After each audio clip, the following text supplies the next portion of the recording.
Saltwater Guide. I'm sitting here with my good buddy Kenny Nielsen. You guys have all seen his interviews, and he told me that I got to get down here and meet Bud and Bogie. These guys can tell you stories about when my father was a little kid showing up on the San Clemente Pier with his little tin tackle box.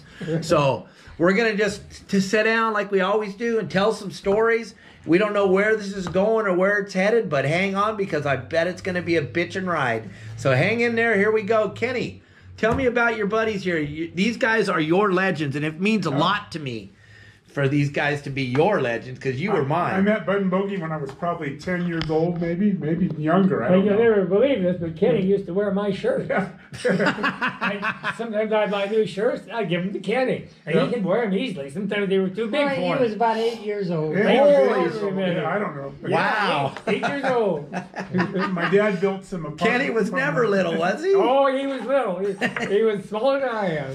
Wow. My dad built some apartments behind our house, and they rented the apartments. And Okay. Bud and Bogie and Bill lived there, and they all worked on the boats. And across the street, Joe Patterson lived in a house. And, Well, he moved down there later, right? yeah, and then He he rented a different house later on, and so I kind of got into fishing, whether I liked it or not. I was a young kid, and that's what to do. They had a skiff that they kept on the side of our house, and we went fishing in that skiff. I even caught a marlin when I was 10 years old out of that skiff. Oh, really? Right. I'll tell you that story. That's a good one. Yeah, That's a tell good us story. that story. Tell the story. Because he's told me before, but you know what? That doesn't mean anything. But if you tell me, then I'll believe you.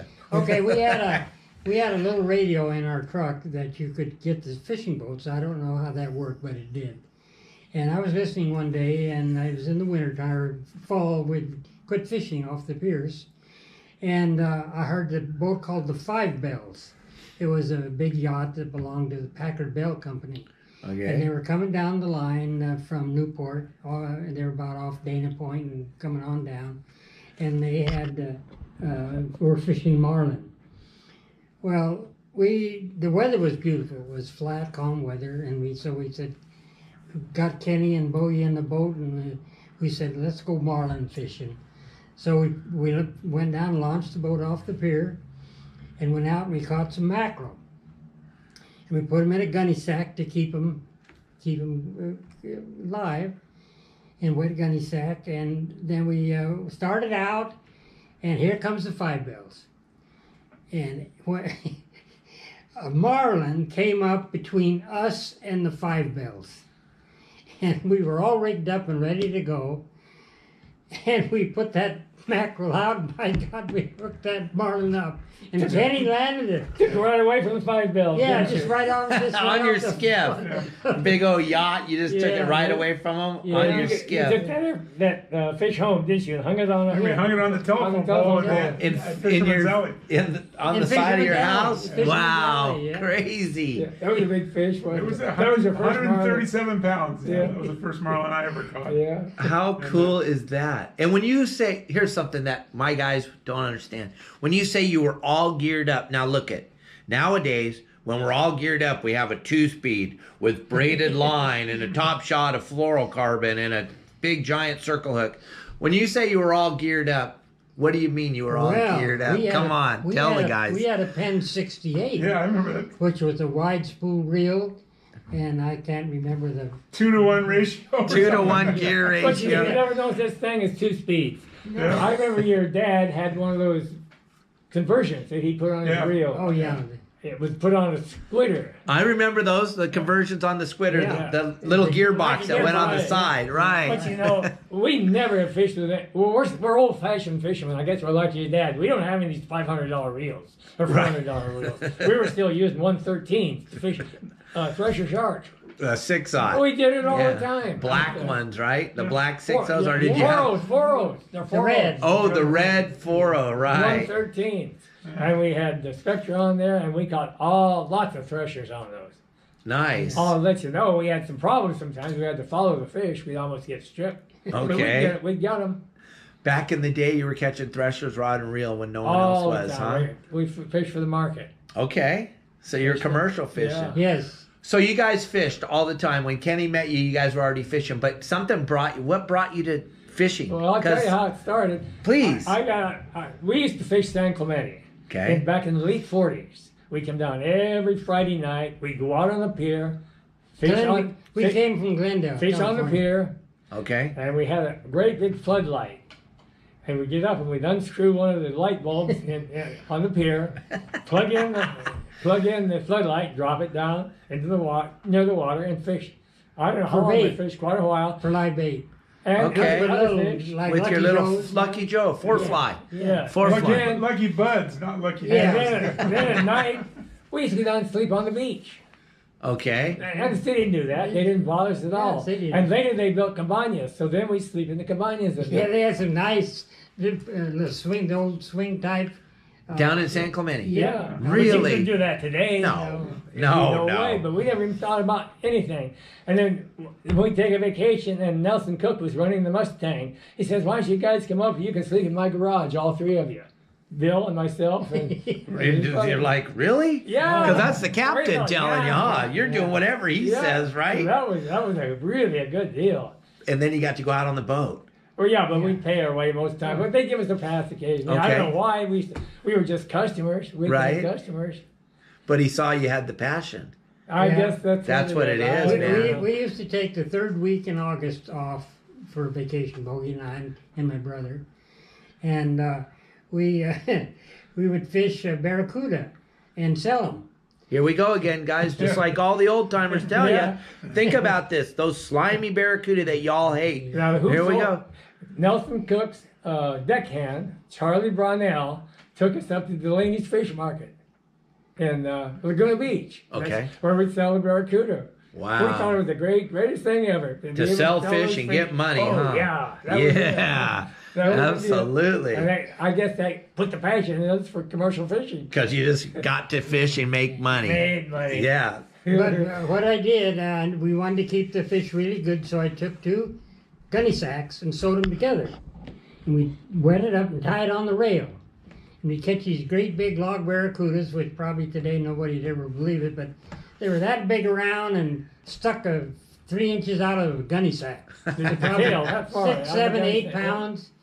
And they kept it in that gunny sack and kept it wet, and you could use them for a fence post. They were that long, huh? Yeah, well, they were so Stovepipes. That's right. Right? That's what they called them Now in the today, day. you get these little pencil things. And, Right. Yeah. And no one wants them. No. What And then- happened? Now, David- did you guys ever eat the barracuda back in those days? Occasionally barbecued. Okay. But there were so many fish in those days, David, you just can't imagine. You've heard this from your dad, I'm sure. How many fish were out in that water? It was the Right. glory days of fishing. After the war, you see, there had been no fishing during the war. So you're talking about the early 50s? Yes. The early 50s. Yeah. Yes. So you guys got to stay in his garage, go out on the boat, and then what happened? Because you became deckhands. Yeah, well, Right. I went in the Army Okay. during the Korean War. So did my father. Yeah. Was, Well, at least that's but what he he was in the says. Coast Guard. Yeah. I was in the Army. Okay. I got out of the Army. But during and the Korean I War. came down, for some reason, I went fishing by myself. And I got on, I'm not sure which boat it was, but Joe Patterson was the skipper. And I began to talk to him. He says, "How'd you like to go to work for me?" Geez, that's the best thing I ever heard. You know? You're working on the Fishing. boat? Yeah. So that's how I got started. And for some reason, I got Bud and Bill down fishing too. And we all went to work for Johnny Norick, who Okay. built the Real Fun. he And the built Lot of Fun. Lot of Fun. The Markle Boy. The Sure Fun. The Sure Fun. Here's a boat we never heard of before. Well, that boat belonged to Doug Perrin. Okay. I don't know if you did. Uh-uh. Probably didn't know. No. That's before For my Laguna- time. Laguna Beach. Yes. Okay. He lived in Laguna. Yeah. And the boat ran off the Capitol Pier? No one ran off at San Clemente. Oh, okay. All right. And he built the Marco Boy. Are you familiar with that boat? Nope. Well, I worked for Woody Payne. All right. And he built the Marco Boy, and I went to work with him and helped him finish the boat. And then I came down to San Clemente, and my brother did too. So you work for Woody Payne. Yes. Somebody, you guys watching this video, you guys will know this restaurant in Newport called Woody's. That's right. It's That was Woody Woody's. Payne's restaurant. That's right. Okay, Woody worked on the sport boats for. I'm just giving some guys a background Yeah. for it. Actually, he was a bait hauler. He was a bait hauler at San Clemente for a while. Okay. And then he built another boat called the Wharf Rat, All right. and that was a lobster boat. Yeah, because all I knew was Woody was the lobster guy. Yeah. That's who I knew him when I came around. He after when I started working with Woody, I worked the first season, and he fished lobsters in the winter. And when we lived in Fisherman's Alley with Kenny Nielsen and his family, I used to build lobster traps for Woody during the wintertime. In the alley. In the They alley. stretch out the wire And build these lobster traps. I did that for about an hour one day with Kenny and Bobby, and I found out I don't want to do that. In the alley. It was in the alley Yeah, when I built did it about with them. 75 at a time. Holy moly. That's gnarly. Bending that wire? Yeah. That's not easy. Yeah. But you were strong and young in those Oh, days. yeah. You betcha. They didn't have the nice cutters they have now to cut them, the air cutters. Pair of dikes. You're using a pair of Pair of dikes. dikes. Holy moly. And I learned how to make the funnels on Okay. chicken wire. Right. You pulled them and you shaped them so that they were fit to the inside of the lobster traps, about a 4-inch circle. Okay. And now I'm waving it back up. Right. It was about a 10-inch circle, and it went down to about 4-inch circle inside the trap. Well, you know about that. And that's the law. It had to be the certain size. Certain size. That's right. the law. Uh-huh. But we got ahead of ourselves here on the lobster thing because we're just we're just both becoming deckhands here, you two. Yeah, that's right. So you guys are deckhands on the sport boats back in what year? That was in the 50s. Early 51, We 2, started about 4, 53. 5. 53, I think. Okay. That was our first year on a lot of fun. We All finished right. the boat in the winter of 53, and then we started running the boat. Now listen, I'm going to here because these people need to understand on my website. Guys, this was the good old days of fishing, right? Yes. Okay. What were we fishing for? This is going to get you. Watch this. What were you guys fishing for back in those days? It had to be barracuda. Barracuda. Barracuda. Can you believe that? These guys were the good old days of fishing. When it was really good, we were fishing for barracuda. Can you believe that? Tell them how important it was. That's kind of bleeding in there. Yeah, Everybody wanted to catch a barracuda, right? that's right. And they took How their weird. They took their barracuda home. Yes. They loved barracuda and the calico bass. Right. Of course, we used to go down along the edge of the kelp and run chum line. And if we didn't get lots of action in a chum line, we'd go to the next kelp bed. I mean, that's how many fish were around. So you just drove down the kelp line throwing bait until you That's found right. where they were Basically, that a day. kelp circle, you know, Right? circle. Chum circles. Yeah. Yeah. But they don't On the do edge that. of the Yeah, kelp. that's right. Nobody does that anymore. I do still because I'm old school. Yeah. People get blown away. I come in and throw bait on a spot and see if I get any reaction on the machine. Because we have sonars now, and you guys didn't have any of that stuff back then. But We we had could. nothing. We didn't. You just had to see if they were there by throwing bait, right? Yeah. The only way you knew if anybody was home was if you threw some bait. That's But it right. seemed like they were always home. I'm sure we had some bummer days, you know that. Right. That's the way fishing is. But we remember the good days and maybe not the bad days. Right. Just like these internet fishermen today. They only see when you post that you caught them. They don't see the other 100 days where you That's caught right. nothing. Just like you guys didn't report when you guys weren't catching shit, but you called your buddies when you were catching them and said they're biting. Mm-hmm. But this is what blows my mind, and I think it blows everybody. And Kenny, your daughter's taking kids fishing today, and nobody appreciates the barracuda. Yeah. It's absolutely amazing. What a fun fish to catch. Is there anything better than when they're biting the iron? When they're That's biting the right. iron? Or feathers. Or Or feathers. others. Are the feather merchants, like you guys, old school. We Yeah. used to use the little bonita feathers, and boy, they used to catch so many fish on those. And we used to bounce them. We didn't expect gaff. We bounced fish. Wing Big them over fish. the side, huh? Yeah. Yeah. But there's an art to bouncing a fish. Can't Oh, bounce them, you can't keep You just them. can't lift them. You have to be able to spring them on board. You know, The When you old, got the fish coming to you. He's got momentum and speed. keep that and you reel just keep him peaceful. going.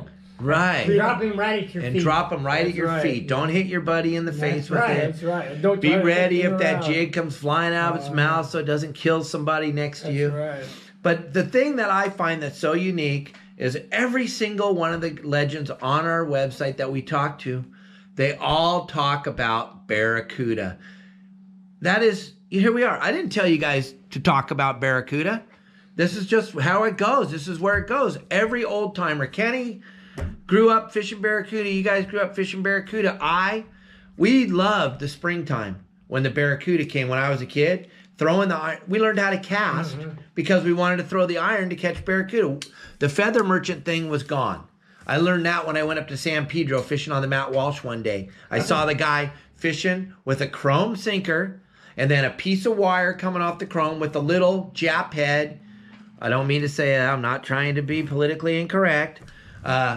Red and white feather, or a green and yellow feather, or a blue and white coming off that chrome head with the red eyes on it. We called them Jap heads. That's what we called them, right? Yeah. Right? That's right. And that Well, was the They were lure. made in They're made in Japan. Japan. Right. Thank you. I'm not trying to be politically incorrect. I'm just no. telling you what they Well, were, our guys. horse feathers were the same way. We call them Jap heads. They're 1 ounce heads with little beady eyes. We call Right. them Jap Glass heads. eyes. You don't call them Jap heads anymore. Oh You call no! them red heads. Holy moly! Wow, that would be the end of the world if someone called it what it was.